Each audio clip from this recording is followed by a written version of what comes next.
कृष्ण हरे. तनु चोरिले कोठे मी पाहू, भूक लागली काय मी खाऊ. माऊली या ओवीमधून सांगतात, मी माझ्या जीवनामध्ये ब्रह्मरूप झालेला आहे. आता ब्रह्मरूप झाला असल्यामुळे माझ्या जीवनामध्ये हा देहभाव जो आहे तो नष्ट झालेला आहे.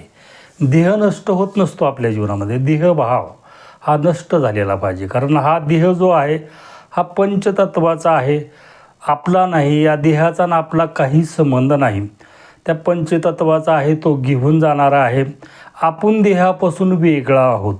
हा देहभाव आपल्या जीवनामध्ये एकदा नष्ट झाला की मग आपल्या जीवनामध्ये भूकसुद्धा आपल्याला लागत नाही. भूक कुणाला लागती? या देहाला भूक लागती. म्हणून माऊली म्हणतात, माझ्या जीवनामध्ये मला भूक लागलेली नाही. माझ्या जीवनामध्ये आता काही करणंही शिल्लक राहिलेलं नाही.